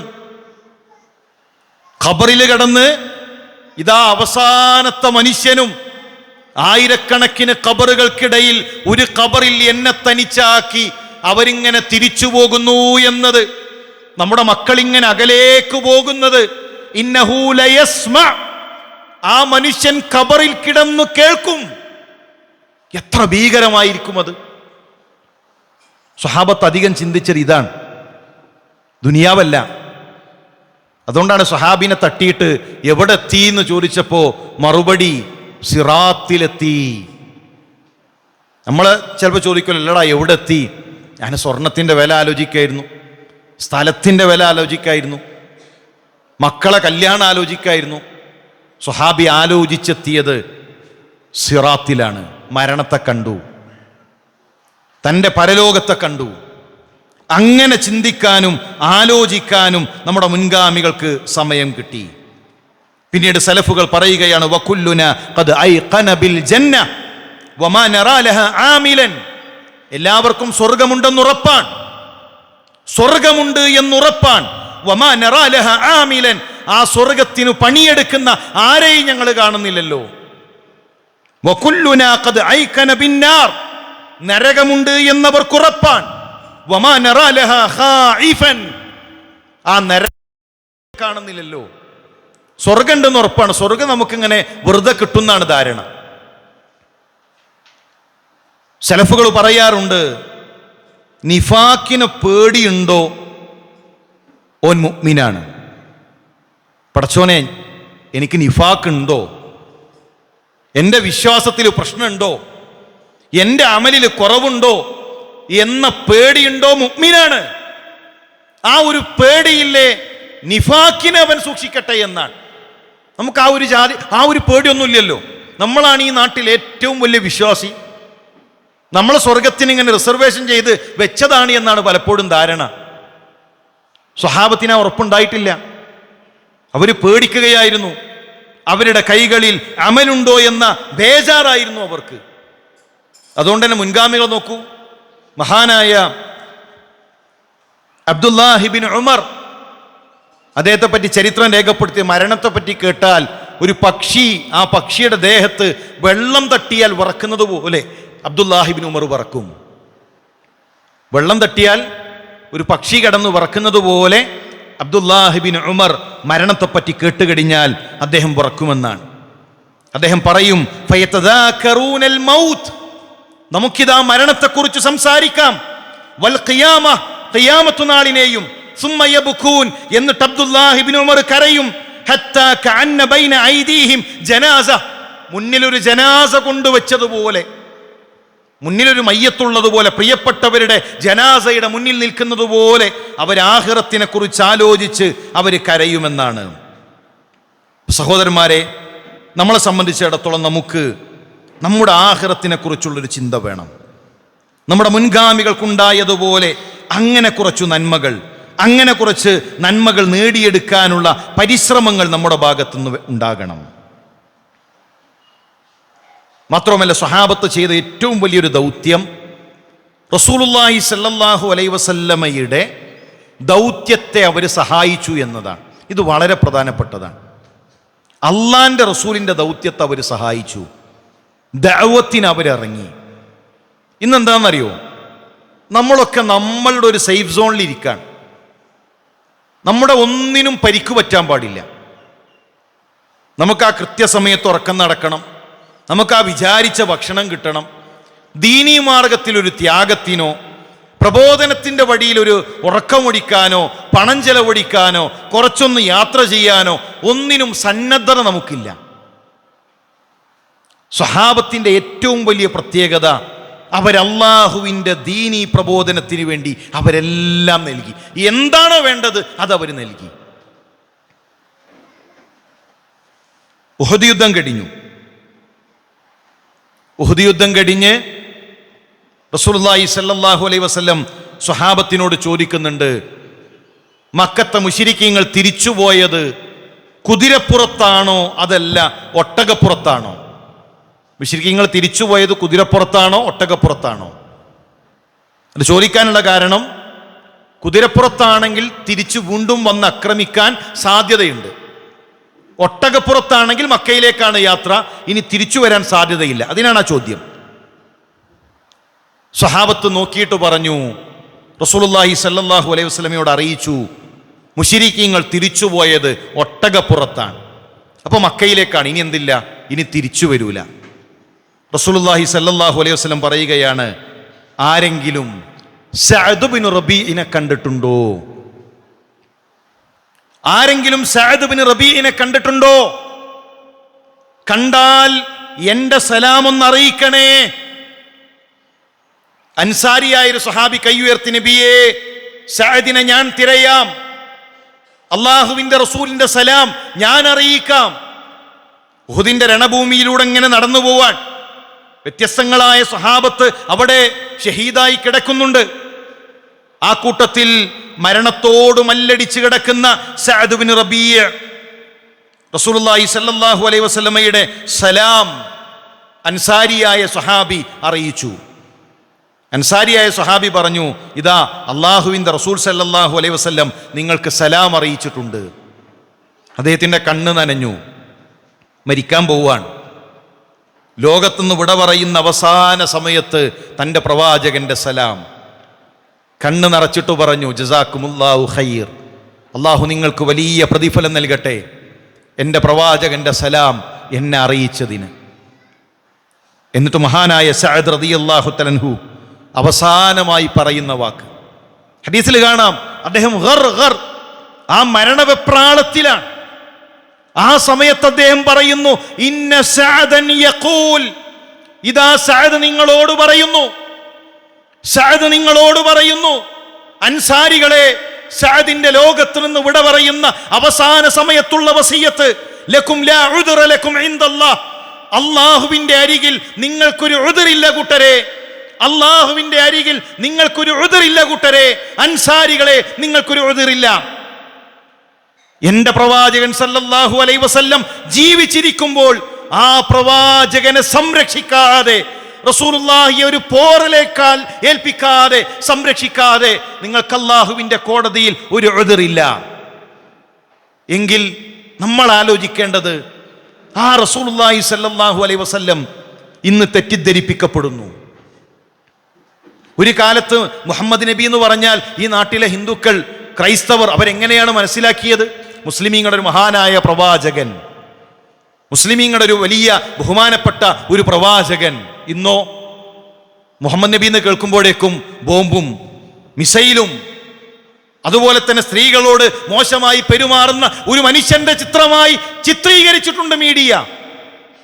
പ്രിയമുള്ള മുസ്ലിം സഹോദര, നമുക്ക് അല്ലാഹുവിന്റെ അരികിൽ ഒരു ഉദ്റുമില്ല.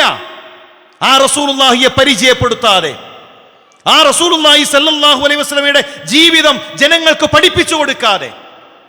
പലപ്പോഴും ഒരു അനുഭവം പങ്കുവെക്കാറുണ്ട്. ട്രെയിനിൽ യാത്ര ചെയ്യുമ്പോൾ നമ്മുടെ ഒരു സുഹൃത്ത്, അദ്ദേഹം മുകളിലെ ബർത്തിൽ ഇങ്ങനെ ഇരിക്കാൻ, ഇപ്പൊ ടെക്നോ പാർക്കിലാണ് ജോലി.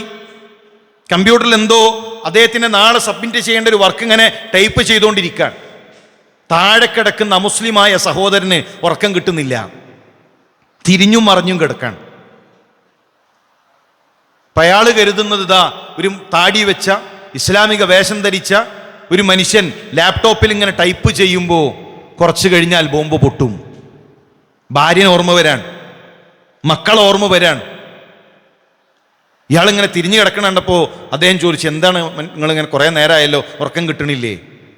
ഇയാൾ പറഞ്ഞു, അല്ല നിങ്ങൾ എന്താണ് ഈ ചെയ്യണത്, കുറേ നേരമായല്ലോ. അല്ല ഞാൻ ടെക്നോ പാർക്കിലാണ് വർക്ക്, നാളെ ഒരു വർക്ക് സബ്മിറ്റ് ചെയ്യണം, അപ്പം അതിൻ്റെ ഒരു പണിയിലാണ്. അത്രയേ ഉള്ളൂ. പിന്നെ മൂപ്പരെ കൂർക്കമ്പലിയ കേൾക്കുന്നത്. ഞാൻ പറഞ്ഞു വരുന്നത്, ഒരു ഇസ്ലാമിക വേഷം ധരിച്ചാൽ അത് ഭീകരവാദമാണെന്ന്, തീവ്രവാദമാണെന്ന് തെറ്റിദ്ധരിക്കുന്ന ഈ കാലഘട്ടത്തിൽ നമുക്ക് പ്രബോധനമെന്നൊരു ദൗത്യമുണ്ട്. നമ്മളെ കുടുംബം, നമ്മുടെ മറ്റെല്ലാ തിരക്കുകളും, അതിനപ്പുറത്ത് പ്രിയമുള്ളവരെ ഇസ്ലാമിനെ എത്തിക്കുക എന്ന ദൗത്യം നമുക്കുണ്ട്. നിങ്ങൾ ചിന്തിച്ചിട്ടുണ്ടോ? നമ്മൾ പറയുന്ന എല്ലാ ന്യായവും മാലിക് ഇബ്നു ദീനാർക്കും കൂട്ടർക്കും ഇല്ലേ? ജോലിയില്ലേ? കുടുംബമില്ലേ? നാടില്ലേ? വീടില്ലേ? ഇതെല്ലാം ഉപേക്ഷിച്ചുകൊണ്ട് അവരവരുടെ നാട്ടിൽ നിന്ന് പ്രിയപ്പെട്ട ഭാര്യയോട് സലാം പറഞ്ഞ് നമ്മുടെ നാട്ടിൽ വന്ന് ഇസ്ലാമിക പ്രബോധനം നടത്തിയതുകൊണ്ട് റബ്ബിന്റെ മുന്നിൽ സുജൂദ് ചെയ്യുന്ന മുസ്ലിമായി ഞാനും നിങ്ങളും. എങ്ങനെ നമ്മൾ മുഹമ്മദായി? എങ്ങനെ നമ്മൾ അഹ്മദായി? എങ്ങനെ നമ്മൾ ആയിഷയായി? എങ്ങനെ നമ്മൾ ഫാത്തിമയായി? അവർ ഈ നാട്ടിൽ വന്ന് ഇസ്ലാം പറഞ്ഞു തന്നു, തൗഹീദ് പറഞ്ഞു തന്നു.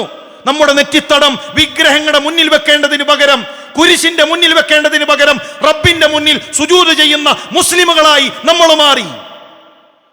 ആ ഇസ്ലാം കിട്ടിയ നമ്മളിങ്ങനെ ഒളിപ്പിച്ചു വെക്കാൻ, ഒരാൾക്കും പറഞ്ഞു കൊടുക്കാതെ, ഒരാൾക്കും എത്തിച്ചു കൊടുക്കാതെ, സ്വന്തം നമ്മളുടെ കൂടെ ചേർത്ത് നിൽക്കുന്ന ചങ്ങാതിമാരോട് പോലും, അയൽക്കാരോട് പോലും ഇസ്ലാമിനെ പറ്റി ഒരു ഹർഫ് പറയാതെ നമ്മളിങ്ങനെ മൂടി വെച്ച് നിൽക്കാൻ. സ്വഹാബത്തോ, മക്കയിൽ 2000-ൽ താഴെ സ്വഹാബത്തിന്റെ ഖബറേ ഉള്ളൂ. മദീനയിൽ 10,000-ൽ താഴെ. റസൂലുള്ളാഹി സ്വല്ലല്ലാഹു അലൈഹി വസല്ലമയുടെ വിടവാങ്ങൽ പ്രസംഗത്തിൽ 1,40,40,000-ലധികം സ്വഹാബത്തുണ്ട്. ബാക്കിയുള്ളവരുടെ ഖബർ എവിടെ? പഠിക്കണ്ട നമ്മള്. ബാക്കിയുള്ള ലക്ഷക്കണക്കിന് സ്വഹാബത്തിന്റെ ഖബർ എവിടെ? ലോകത്തിന്റെ വ്യത്യസ്ത ഭാഗങ്ങളിലേക്ക് ഇസ്ലാമിക പ്രബോധന പ്രവർത്തനത്തിന് അവർ യാത്ര ചെയ്തു. ആഫ്രിക്കയുടെ കടൽ തീരങ്ങളിലെത്തി ഉഖബ റളിയല്ലാഹു തആല പ്രഖ്യാപിച്ചു, കടലെ, നിനക്കപ്പുറം ഒരു നാടുണ്ടെങ്കിൽ, അവിടെ മനുഷ്യരുണ്ടെങ്കിൽ, ഈ കടൽ തിരമാലകളെ ഭേദിച്ച് ഇസ്ലാമുമായി ഞങ്ങൾ അവിടെ എത്തും. അവരാരും പേടിച്ചില്ല, ഒരാളെയും ഭയപ്പെട്ടില്ല. ഇസ്ലാം ഉള്ളിൽ കയറിയപ്പോ മുസ്ലിമീങ്ങളായി ജീവിച്ച് ഈ ആദർശം വ്യത്യസ്തങ്ങളായ മനുഷ്യരുടെ ഹൃദയങ്ങളിലേക്ക് അവർ കൈമാറി. അതാണ് ഏറ്റവും വലിയ ചാരിറ്റി. ഭക്ഷണം കൊടുക്കലല്ല. ഭക്ഷണം കൊടുത്താൽ വിശപ്പ് മാറും, വസ്ത്രം കൊടുത്താൽ നഗ്നത മറക്കാം, അതിനൊക്കെ അതിൻ്റെതായ പുണ്യമുണ്ട്. ഇസ്ലാം എത്തിച്ചാൽ, തൗഹീദ് എത്തിച്ചാൽ ഒരു മനുഷ്യന് കൈമാറുന്നത് സ്വർഗമാണ്.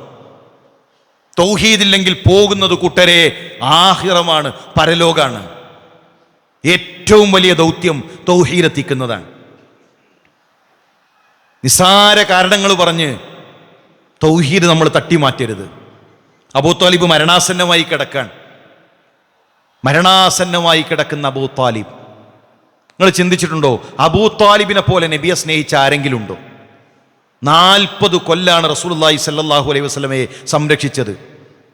ഷഅബ് അബീ ത്വാലിബിന്റെ മലഞ്ചെരുവിൽ പട്ടിണി കിടക്കുമ്പോൾ രാത്രി വന്ന് നബിയെ തട്ടി വിളിക്കും, മുഹമ്മദേ, അലിയുടെ വിരിപ്പിൽ ചെന്ന് കിടക്ക്. അലി ആരാ? അബൂ ത്വാലിബിന്റെ മോനാണ്. ഇന്റെ മോന്റെ വിരിപ്പിൽ പോയി കിടക്ക്.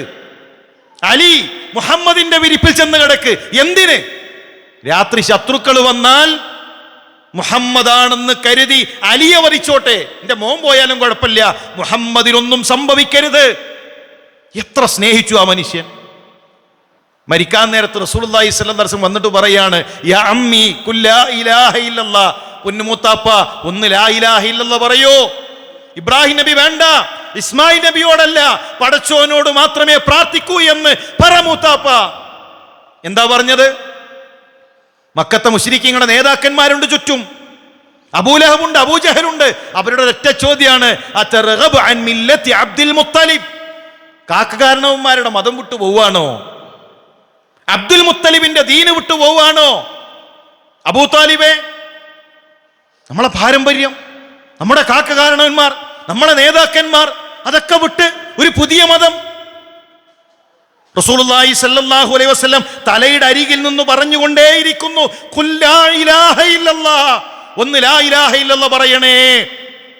അവസാനം അബൂ ത്വാലിബ് എന്താ പറഞ്ഞത്?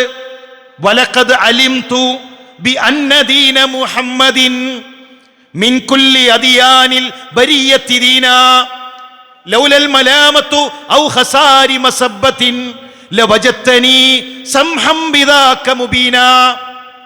മുഹമ്മദേ, എനിക്കറിയാം നിന്റെ ദീനാണ് സത്യം, ഇസ്ലാമാണ് സത്യം. അല്ലാഹുവല്ലാത്ത ഒരാളോടും ആരാധന പാടില്ല. പലരും പറയുന്നുണ്ടല്ലോ ഇതാണ് സത്യം, എന്നാലും ഭൂരിപക്ഷം, എന്നാലും നാട്ടിലെല്ലാവരും. മുഹമ്മദേ, ഇതാണ് സത്യം. പക്ഷെ ഇതിലേക്ക് വന്നാൽ, ഈ സത്യം സ്വീകരിച്ചാൽ പരിഹാസം ഉണ്ടാകും, കൂക്കുവിളി ഉണ്ടാകും, ആക്ഷേപം ഉണ്ടാകും. അവസാനം അബൂ ത്വാലിബ് പറഞ്ഞു, അലാ മില്ലത്തി അബ്ദുൽ മുത്തലിബ്, അബ്ദുൽ മുത്തലിബിന്റെ മതത്തിൽ ഞാൻ മരിക്കാണ്. എന്തിനു വേണ്ടി കൂട്ടരെ? പരിഹാസത്തെ പേടിച്ചു. നാട്ടിലെ ബഹുഭൂരിപക്ഷവും എതിരല്ലേ എന്ന് ചിന്തിച്ചു. റസൂലുള്ളാഹി സ്വല്ലല്ലാഹു അലൈഹി വസല്ലം കരഞ്ഞുകൊണ്ട് പറഞ്ഞു, അള്ള വിരോധിക്കുന്നത് വരെ ഞാൻ ഇസ്തിഗ്ഫാറിനെ ചോദിക്കും. അള്ള ജിബ്രീലിനെ പറഞ്ഞയച്ചു, നബിയേ, ഇസ്തിഗ്ഫാറിനെ ചോദിക്കാൻ കഴിയില്ല, തൗഹീദിലല്ല മരണം. റസൂലുള്ളാഹി സ്വല്ലല്ലാഹു അലൈഹി വസല്ലം ഹദീസിൽ പഠിപ്പിച്ചു തന്നു, നാളെ പരലോകത്ത് അബൂ ത്വാലിബിന്റെ ശിക്ഷ 2 ചെരുപ്പ് ധരിപ്പിക്കും, തലയോട്ടി ഉരുകിയൊലിക്കുമാറുള്ള ശിക്ഷ, നരകത്തിലെ ഏറ്റവും ചെറിയ ശിക്ഷ. അബൂ ത്വാലിബിനെ ഞാൻ കണ്ടു. എങ്കിൽ പ്രിയമുള്ളവരെ, തൗഹീദ് മനസ്സിലായാൽ പിന്നെ വേറെന്തെങ്കിലും ഒരു കടമ്പ നമ്മുടെ മുന്നിൽ ഉണ്ടാകരുത്, വേറൊരു കരട് നമ്മുടെ മുന്നിൽ ഉണ്ടാകരുത്. അത് സ്വീകരിക്കാൻ, അത് പ്രഖ്യാപിക്കാൻ, അത് ജനങ്ങളോട് പറയാൻ, ആ പ്രബോധന പ്രവർത്തനങ്ങളിൽ പങ്കാളികളാകാൻ നമ്മൾ പരിശ്രമിക്കേണ്ടതുണ്ട്. പരമാവധി നന്മകളിൽ നമ്മൾ മത്സരിക്കുക. ഞാൻ സുദീർഘമായി സംസാരിക്കുന്നില്ല. ഇതൊരു വലിയൊരു ഹൈറാണ് ഈ ഒരു സംവിധാനം. നമ്മൾ ചേർന്ന് നിൽക്കണം. റസൂലുള്ളാഹി സ്വല്ലല്ലാഹു അലൈഹി വസല്ലം പള്ളിയിലേക്ക് വന്നപ്പോൾ പള്ളി അടിച്ചു വാരുന്ന ഒരു പെണ്ണിനെ കാണുന്നില്ല. എവിടെയാണെന്ന് ചോദിച്ചു. നബിയെ, അവർ മരണപ്പെട്ടു. അള്ളാഹുവിൻ്റെ റസൂൽ സല്ലല്ലാഹു അലൈഹി വസല്ലം അവരുടെ ഖബറിനരികിൽ ചെന്ന് പ്രാർത്ഥിക്കുന്നുണ്ട്, നിസ്കരിക്കുന്നുണ്ട്. ലോകാവസാനം വരെ ആ സ്ത്രീയുടെ ചരിത്രം നമ്മൾ വായിക്കും, പഠിക്കും. കാരണം അള്ളാഹുവിൻ്റെ പള്ളിയുമായി ചേർന്ന് നിന്നൊരു പെണ്ണാണ്. നമ്മൾ ഇത്തരം സംവിധാനങ്ങളുമായി ചേർന്ന് നിന്ന് സഹകരിച്ച് മുന്നോട്ട് പോവുക, പരമാവധി നന്മകളിൽ മത്സരിക്കുക, ഹൃദയം കഴുകി ശുദ്ധമാക്കുക. റമളാൻ കഴിയുന്നതോടുകൂടെ നമ്മുടെ പാപങ്ങൾ കഴുകി ഇല്ലാതാക്കാൻ നമുക്ക് സാധിക്കണം. അള്ളാഹു അതിനുള്ള തൗഫീക്ക് നൽകി അനുഗ്രഹിക്കട്ടെ, ഇഖ്ലാസ് പ്രദാനം ചെയ്യട്ടെ. ഗൾഫ് രാജ്യങ്ങളിൽ പലയിടങ്ങളിലും പരീക്ഷണങ്ങളാണ്, പ്രയാസങ്ങളാണ്. അള്ളാഹുവെ, ഏറ്റവും നല്ല എളുപ്പം നൽകി അനുഗ്രഹിക്കണമേ. ശത്രുക്കളുടെ കുതന്ത്രങ്ങളെ തകർത്തെറിയണമേ. മുസ്ലിം സമുദായങ്ങളിൽ, മുസ്ലിം സമൂഹങ്ങളിൽ, മുസ്ലിം രാഷ്ട്രങ്ങളിൽ ഫിത്നകൾ ഉണ്ടാക്കുന്ന, കുഴപ്പങ്ങൾ ഉണ്ടാക്കുന്നവരിൽ അല്ലാഹുവേ നിന്റെ ശിക്ഷ നീ വർഷിപ്പിക്കണമേ. മുസ്ലിം രാജ്യങ്ങളിൽ നിർഭയത്വം നൽകി അനുഗ്രഹിക്കണമേ റഹ്മാനെ. ഞങ്ങളുടെ ഒരുപാട് സഹോദരന്മാർ, ഞങ്ങളുടെ നാട്ടുകാർ, ഞങ്ങളുടെ കുടുംബക്കാർ പലരും പ്രവാസ ലോകങ്ങളിലുണ്ട്. അവർക്കെല്ലാം അവരുടെ ഹൃദയങ്ങളിൽ നിർഭയത്വം നൽകി അനുഗ്രഹിക്കണമേ റഹ്മാനെ. ഫലസ്തീനിൽ പരീക്ഷിക്കപ്പെടുന്ന മുസ്ലിം സഹോദരന്മാർ അല്ലാഹുവേ അവർക്ക് അവരുടെ നാട് തിരിച്ചു നൽകി അനുഗ്രഹിക്കണമേ. മരണപ്പെട്ടുപോയ മാതാപിതാക്കൾ അല്ലാഹുവേ സ്വർഗം നൽകി അനുഗ്രഹിക്കണമേ. റബ്ബനാ തഖബ്ബൽ മിന്നാ ഇന്നക അൻത സമീഉൽ അലീം വതുബ് അലൈനാ ഇന്നക അൻത തവ്വാബുർ റഹീം. അമീൻ അമീൻ ബിറഹ്മതിക യാ അർഹമർ റഹീമീൻ. അസ്സലാമു അലൈക്കും വറഹ്മത്തുള്ളാഹി വബറകാതുഹു.